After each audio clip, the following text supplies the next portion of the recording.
बहुत बहुत धन्यवाद। सबसे पहले तो मैं गिगोरानी गांव की इस पावन धरती को प्रणाम करती हूँ और इस धरती पे आए मेरे पिता तुल्य बुजुर्गों, मेरी माताओं, बहनों, भाइयों और देश का उज्जवल भविष्य प्यारे बच्चों, मैं आपका दिल से धन्यवाद करती हूँ, अभिनंदन करती हूँ। मंच पे बैठे चरण सिंह चौटाला जी, विनोद अरोड़ा जी, हमारे जिला के अध्यक्ष कश्मीर सिंह जी, सम्मानित मंच प्रदेश की अध्यक्षा स्मित्रा जी, जिला की अध्यक्षा कृष्णा फोगाट जी और मेरी सभी बहनें जो साथ चल रही हैं, मैं सबका दिल से धन्यवाद करती हूँ, अभिनंदन करती हूँ। आज वैसे तो गिगोरानी में मैं समय समय पे आई हूँ और हर बार यही महसूस होता है कि मैं अपने परिवार में खड़ी हूँ।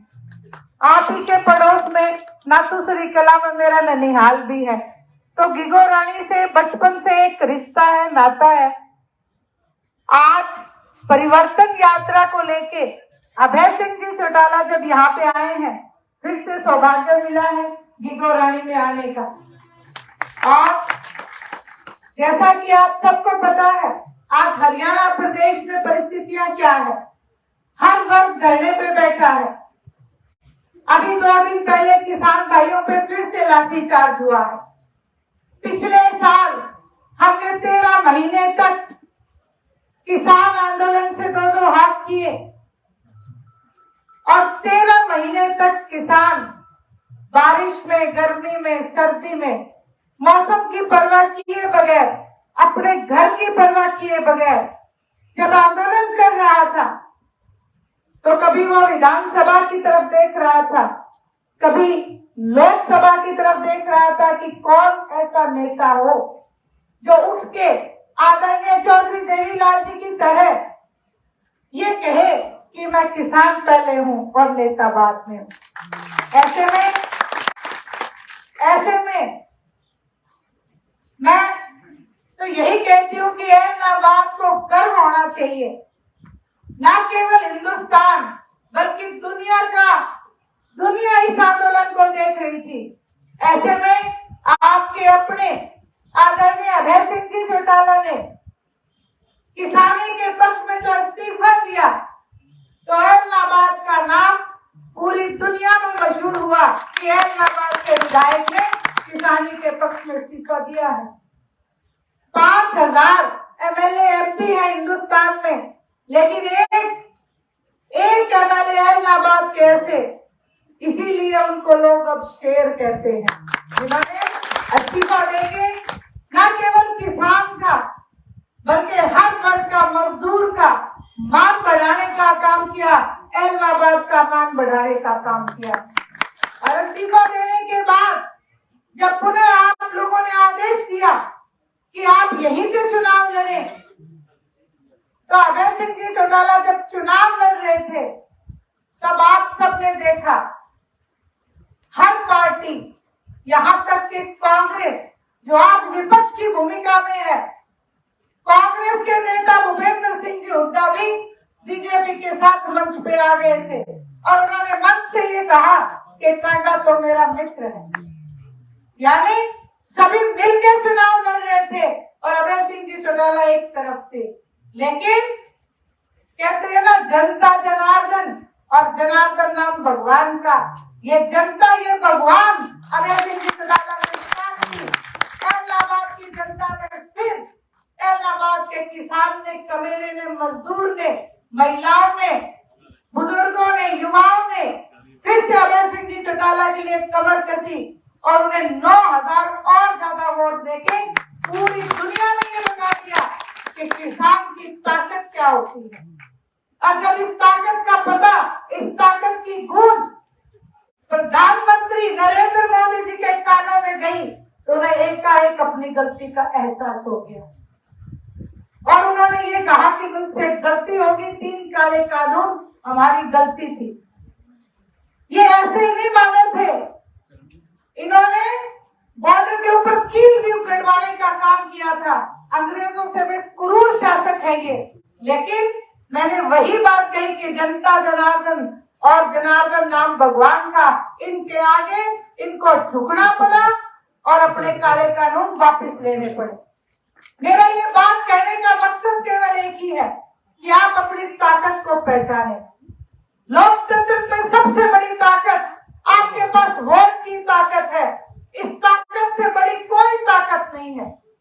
आज जिस गुमान में शासक बैठे हैं, आज ये गुमान में घमंड में आके किसानों के ऊपर आए दिन लाठीचार्ज करवाते हैं। आज जो मेरी बेटियां आज जंतर मंतर पे आज बेटियों की इज्जत को लहूलुहान किया जा रहा है, मां की आत्मा को लहूलुहान किया जा रहा है। ऐसे में हम सबको क्या जरूरत है? केवल एक ही बात की जरूरत है कि हमें एकजुट होना है, हमारी एकता का प्रदर्शन करना है, उन बेटियों का साथ देना है। वो किसी की माँ की बेटी है, किसी की बहनें हैं, आज जो ये कह रही है, पुकार कर रही है, जो देश का गौरव बन के जिन्होंने गोल्ड मेडल जीता, उन बेटियों के ऊपर भी आज आंच आई हुई है। मैं आप सबके बीच ये कहना चाहती हूँ कि जब गोल्ड मेडल लाके आने वाली हमारी बेटियां ही अपने आप को असुरक्षित महसूस कर रही है, तो आप घरों की बेटियों की क्या हालात होगी ये आप स्वयं जान सकते हैं। आज समूचे हरियाणा में जब हमें गांव-गांव जाने का मौका मिला, मैं तो आदरणीय अभय सिंह जी चौटाला और प्रकाश जी चौटाला का धन्यवाद करना चाहती हूँ कि हमें गांव की परिस्थितियों को देखने का मौका मिला।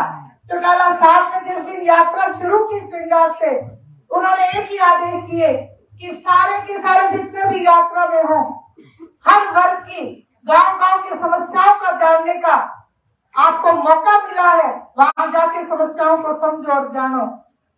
तो पता चला कि ना गांव में अस्पताल है, और अस्पताल है तो डॉक्टर नहीं है, स्कूल है तो मास्टर नहीं है, और घंटे से स्कूल तो बंद कराए जा रहे हैं।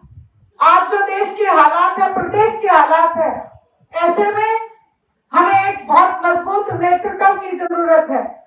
जो नेतृत्व आप सबकी बदौलत हमें मिला है, आदरणीय अभय सिंह जी चौटाला, मैं दयाल नाबाद का धन्यवाद करती हूँ कि आपने बहुत मजबूत नेतृत्व इंडियन नेशनल लोकदल को दे रखा है।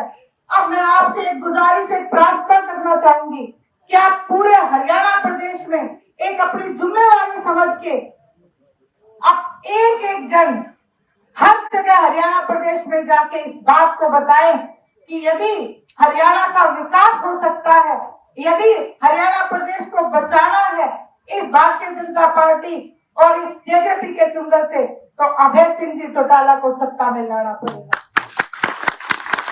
और जो वायदे आप अभी मेरी बहन ने कहा कि अभय ही सत्य है, ये बात बिल्कुल सच है। आज अभय सिंह जी के लिए समूचे हरियाणा में एक ही बात है कि भाई जो जुबान से बात कह दी वो बात कभी उल्टी नहीं करते, जबान के धनी है।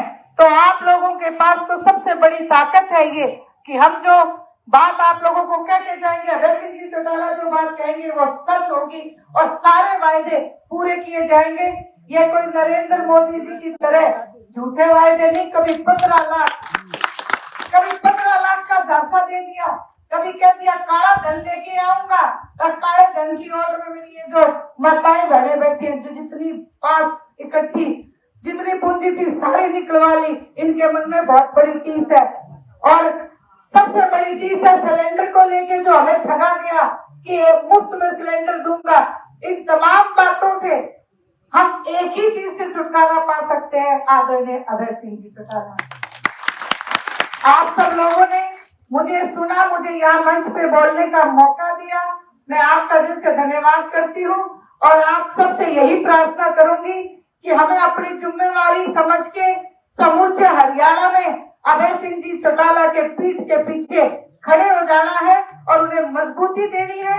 और जब वो हरियाणा प्रदेश के मुख्यमंत्री बनेंगे तब भी एलनाबाद का नाम एक बार फिर हरियाणा के हिंदुस्तान के पटल पे आएगा कि एलनाबाद की वो जनता है जिन्होंने ऐसा नेता एक हरियाणा प्रदेश को दिया जिसने आदरणीय चौधरी देवीलाल जी की याद को ताजा कर दिया। यही बातें कहूंगी। इन सब बातों के साथ आपने मुझे सुना,